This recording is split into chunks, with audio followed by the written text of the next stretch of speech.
So we will, in one slide, not look at the how a Jewish liturgy was laid out, but just talk about it. And then I will show how that transferred into the early Christian origins of liturgy, and then I have an example of what's known as the Liturgy of St. Justin Martyr from the middle part of the 2nd century. In other words, within probably 50 years of the death of an apostle. So it's pretty early, okay? So let's do that.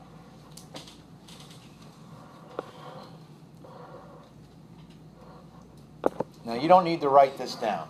I just want you to know about Cain and Abel's sacrifice, okay? So I will never ask you, Genesis 4 said what? Because I can't remember that stuff. Right? I'm never going to ask you something I can't recall, all right? Now, when we read something like this, for those of us that are Christians, if we haven't read it, we've heard the story 500 times. But when you actually look at the text, there are certain things about it that I think you need to ask yourself a question.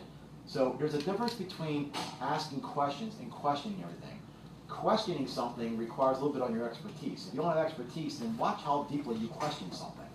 But you should always ask questions. That's just an honest pursuit of truth, okay? So here it says Adam and Eve knew his wife. Okay, so we already must realize that since from that knowing they bore a son, that we're talking about conjugal relations here, sexual relations within marriage. And she says, I've gotten a man with the help of the Lord. She already knows that there's an aspect of this conception that did not come just from her and Adam. I mean, obviously the incarnate soul had to come from outside of that. So we're already starting to build anthropology in our minds. And then she had another son that she bore, Abel. So Abel was the second born. Okay. Now Abel was a keeper of sheep. He was a shepherd. Cain, a tiller of the ground. He was the farmer. In the course of time, Cain brought to the Lord an offering of the fruit of the ground, and Abel brought of the firstlings of his flock and their fat portions. Now, I wrote an entire paper on that line that had nothing to do with Scripture. In other words, when we get into morality next semester, I'm going to explain to you that the words sacrifice, love, and gift are synonyms. From a Christian standpoint, you cannot separate those. And it's so natural for us to sacrifice for other people and to offer ourselves as a gift, love them, that nobody has to tell us that. It's part of our nature. Now, how do I draw that just, real briefly from this? You notice there's no command.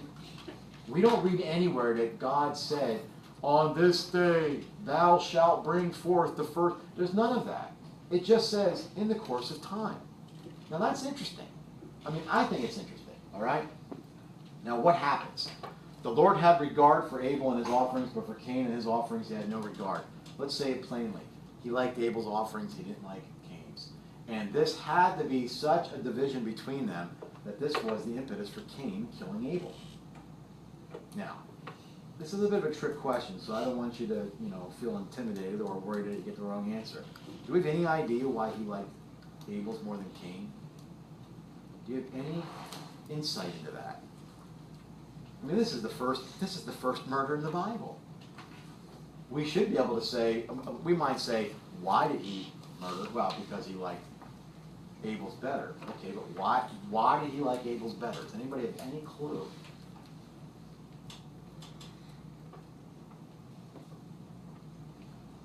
When I watch movies, and say they might be doing this, they don't know how to handle it. You'll watch Cain and Abel. You'll see Abel bring over the first of his flocks and sacrifice it. And then you'll see Cain bring over this rock, like his vegetables and his fruits and his grains. And in the one movie, and I can't think of which movie it was particularly, he kind of looked around to see if anybody was watching him, and then he took some back. And why would they do that? Because they don't know how to resolve this. In other words, I'll give you the answer. Why did he like Cain's less than Abel's? We don't have a clue. And if somebody tells you they know, please ask them how they know that.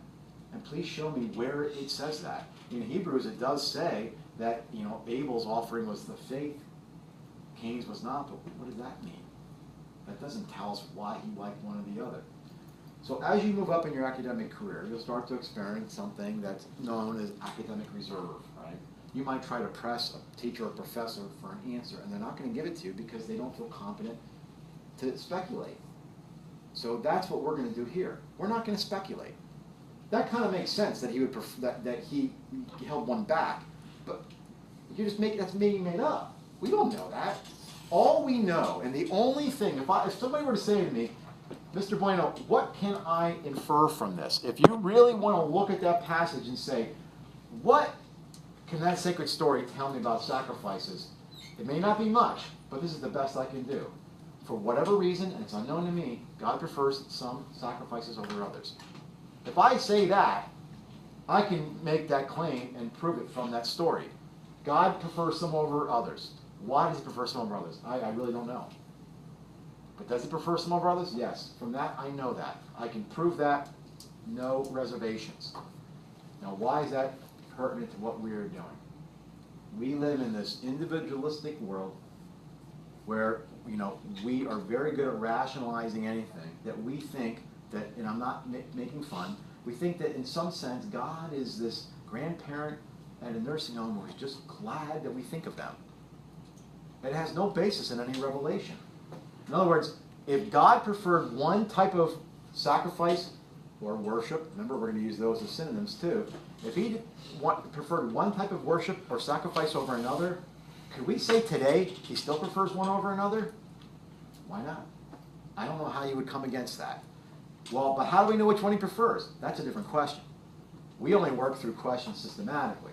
All right now we're saying is we know that he prefers some over others. Now we're going to have to figure out how can we determine which he might prefer. Do we have any insight into that? All right? So make sure you know about this, just the basics of that, right? That they preferred Abel's, not Cain's. And at the very least, we can say God has a preference in terms of sacrifice.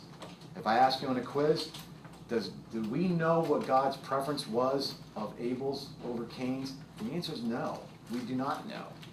No matter what the movies might say, no matter what people might speculate, I have researched this through and through, and everybody comes up with the same thing. He must have held back some, or he must have not been giving it in the way that he should.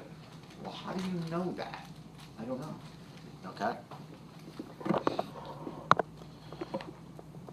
Now, we're not going to talk about the ritual experience of Jews, except you need to know. And when I say, remember, how do you take notes in Buenos class? When I say you need to know, that's something you need to know. When I repeat something, when I define something, when I list something, those are clues. And it's not just with me. The rest of your academic career, those are clues that this is, putting pen to paper. We know the Jews were ritualistic. Okay? If anybody here is Jewish, or you know people who are Jewish, you know that their world and their liturgies are ritualistic. Exile is when the Jews were thrown out of their homeland. Okay? Now, before they were brought there, this is before they were even brought to their homeland, what did they do for worship and sacrifice? Well, we already got a glimpse of that from Cain and Abel, but we also saw that with Abraham and the others. They brought the first of their animals and their grains and their sacrifices, and they brought them to particular places, and they burnt them or destroyed them in some way. Now again, you don't need to remember this, but I go beyond making a claim. I want to show you, here's how I know what I just told you. Okay? Now, here's what's interesting in this. Look at the first line. Take heed that you do not offer your burnt offerings at every place that you see. How can we translate that today? Don't think you can worship wherever you want to worship. So, if we're in the back of our heads thinking, I could pray at home, yes you can. But we're going to have to ask ourselves, what's changed? If God said to them, don't think that you can go and offer your burnt offerings every place you see, but only the places that I choose. Now, you might be asking yourself, and I'd ask myself immediately, well, what difference does it make? It's not a good question. This is a revealed religion. If you were in Buddhism and it was a philosophical question, you can go through that. This is not a philosophy. It's a revealed religion. What did God say? This is what we do. Okay? And we don't speculate beyond that. There you shall offer your burnt offerings, and there you shall do all that I am commanding you. Okay? So, before exile, they would offer grains and bulls, and you name it. They would burn them, whatever it is that they did. And they only did it where God appointed them to do that. They were not simply to do it wherever they thought was most convenient. They did it at his request, at his command. That's before exile. Now, I'm not going through stage by stage. They had a temple at some point, but they were also thrown out of their area. They were expelled. Okay? So what don't they have at this point? You will need to know they no longer have a temple. And remember, God said you should only have offerings at the places that, not any place you see, but the places I choose. He said the temple. If there's no temple, you can't have a sacrifice. So what in God's name would sacrifice of bulls with our lips mean? All right. If you watch Forrest Gump, what did he say when he's on the bench there? He goes, Mama always said life is like a box of chocolates, right? It's a metaphor. Okay, so what's the purpose of a metaphor? It gives us a poetic expression of something to help us understand it. So what's the purpose of Forrest Gump's poetic metaphor, the boxes of chocolates? Well, unless you have the Whitman samplers where you can see the grid. If you don't like coconut, you're always taking a chance, right? You bite into something, you're just praying it's caramel or chocolate. It's like, oh my God, it's coconut cream. Unless you like it. But that's it. So you don't really know what's going to come next. Well, that was his mother's point to him. Look, so many things in life hit you between the eyes, you just never know. Okay? And just expect that. Okay, so what then is God saying here, and what is it that they are to offer? Since they don't have a temple, and they can't offer it where God didn't say you could do it anywhere, because you would think, come on, God. They don't have a temple for your sake. Let them do it wherever they want to do it. That's not how it works. They were told only in particular places. They're out of their area. So what do they have to do now? They're going to have to do praise with their lips. It's just a metaphoric way of saying, rather than sacrificing the bull, we will do these sacrifices with our lips. So how do they do this?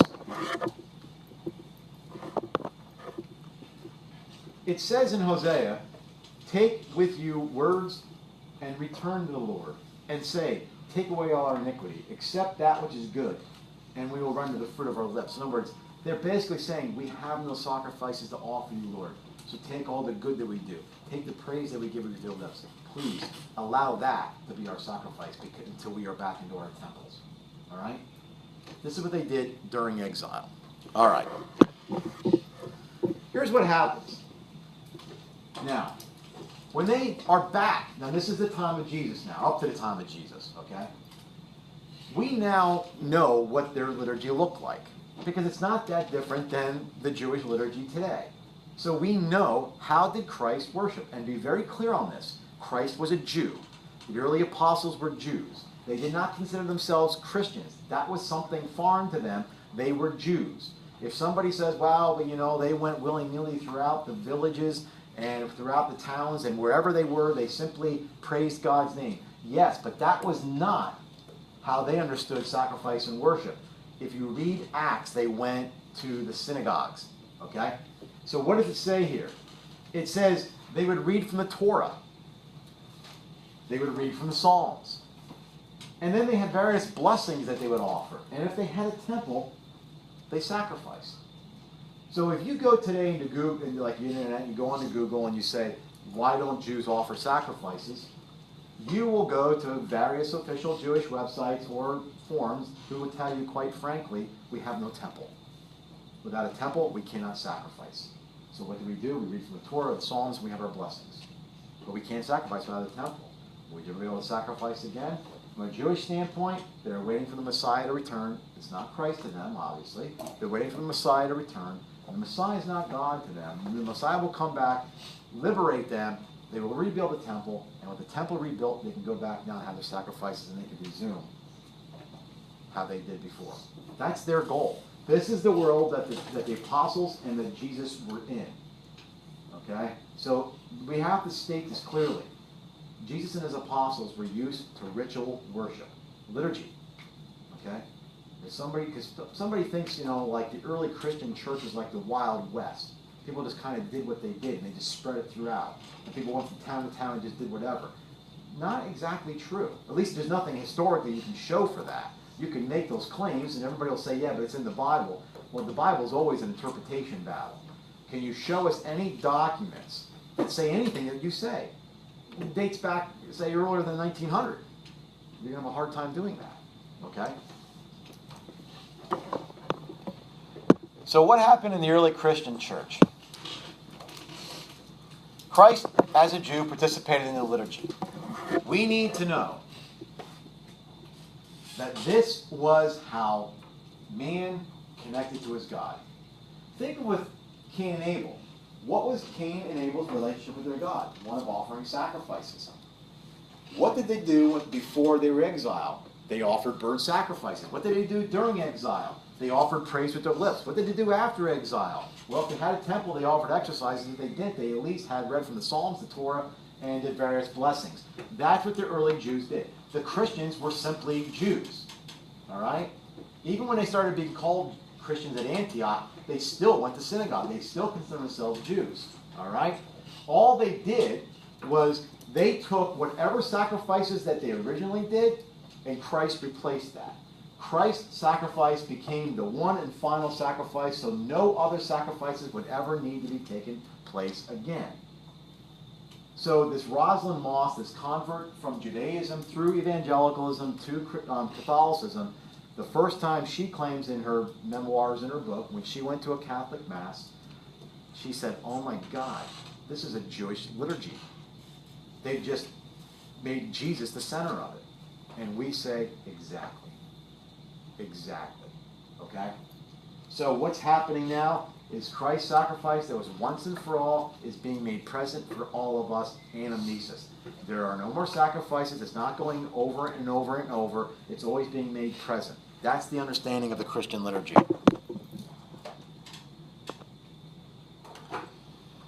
This sounds crass. It sounds harsh. I think I shared with you to one of my liturgy professors. He's down in Philly. Told a couple as they came out of Mass at Rittenhouse Square, Father, I didn't get anything out of liturgy today. And he said, good, maybe you're finally starting to understand it. It's simply not about you. If it sounds crass, it's to be made a point. Could you imagine being a young man or a young girl going with your parents to a bull Holocaust offering in ancient Israel? And after they offer the bull to God, you walk away and you tell your dad, I got nothing out of that. Your dad would look at you like it wasn't about you to begin with. I mean, it was about a relationship with God and about making us holy, but it wasn't about your subjective experience, good or bad, okay? So it's ultimately about God. It's not about man. This is like my little tidbit I throw in here because I think it illustrates the point. We've got everything screwed up in our modern world, all right? Now, by the way, there's never been a perfect time. There's no golden age to return to. It's not like, oh, gee, I wish that we were all back in 1940 or 1760. There was never a golden age, but every age has its own particular issues. This is one of ours, all right? Get my analogy here. When we're at worship, we should be worshiping God. We have to understand what worship means. We really don't. We want that to be whatever we want it to be. When we're at work, that should be work. You'll get what I'm saying in a second. When we're at play, at leisure, we should be at leisure. We've inverted these things because of our modern understanding of the world. So what do we do at worship? We play. For us, the modern man, the idea of worship should be entertainment and play because we don't understand what worship is. What do we do when we're at work? We no longer understand work to bring us dignity and also a livelihood. It becomes the focus of our lives. It's how we usually identify ourselves. What are we doing at work today? We're worshiping. I'm not trying to be overly dramatic, but for many people, that could be their God. Because it's the focus of their whole week.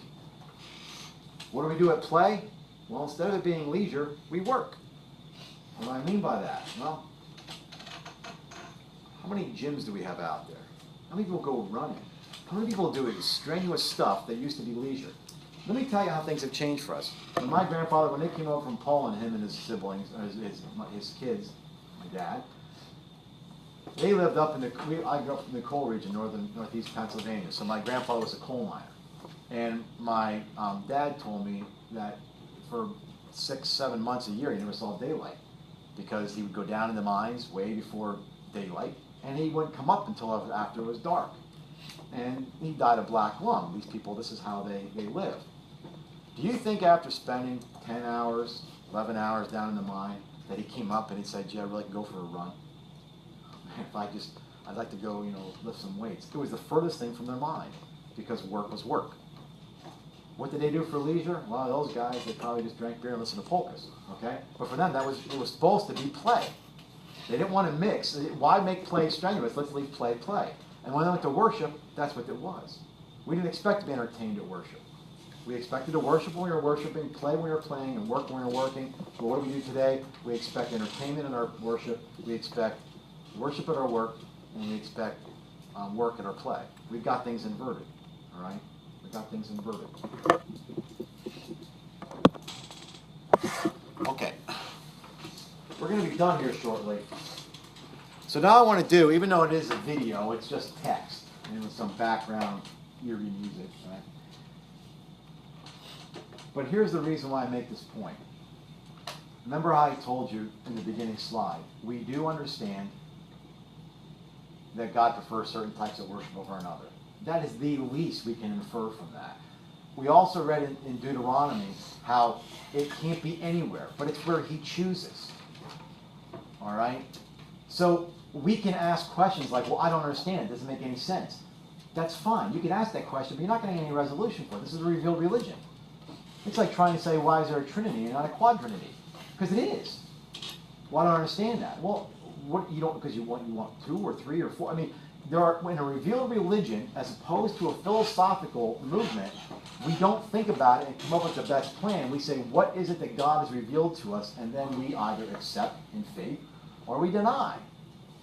So what I'm trying to put out to you now is if we are trying to say that does God prefer one type of worship over another, if we can at least accept that, can we at least answer in any way on what type of worship he might prefer?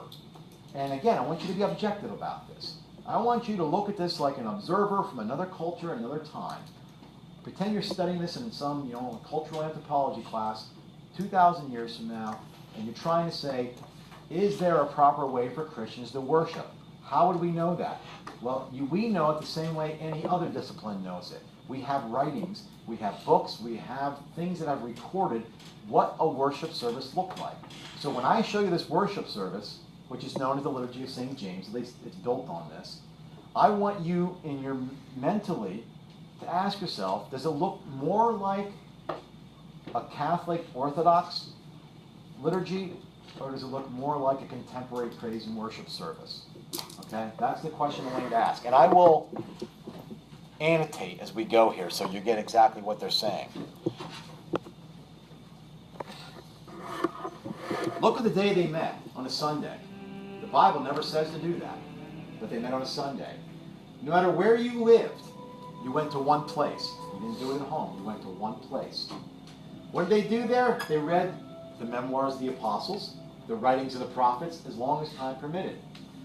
When the reader ceased, the president or the priest, he would give instructions. Do this, do that, a homily. Then everybody after the homily would all rise and pray together. And when the prayer was ended, somebody brought bread and wine to the front, the offertory. And the priest prayed over that bread and wine. And then we all assented, amen. And then they distributed the bread and wine to everybody who was present. And our participation over that which had been Thanksgiving, we're participating in that Eucharist. If you were absent, the deacon would bring the bread to you. Don't we still do that? What do we call this food? The Eucharist. You're not allowed to eat this unless you believe all the things we say are true. They said that early on. And you also had to be washed with the wash of regeneration. You had to believe and you had to be baptized, or you didn't receive the Eucharist.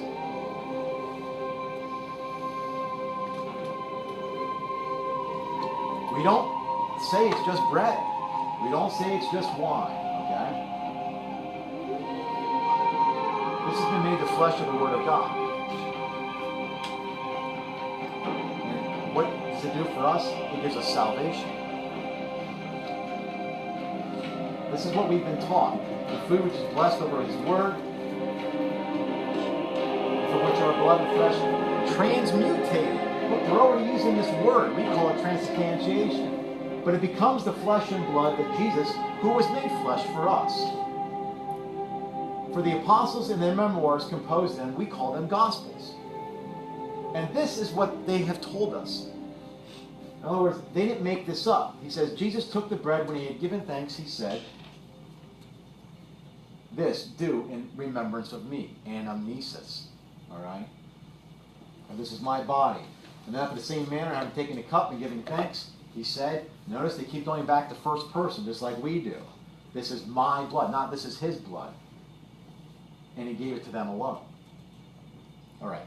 So the idea is this. If we can, here's the argument. If there is some preference, even if we don't know what that was with Cain and Abel, could we know it with this particular modern understanding of liturgy? Yes. Because we can go back, by the way, this is within 50 years of the death of the Apostle John. They said, this is what the apostles taught us.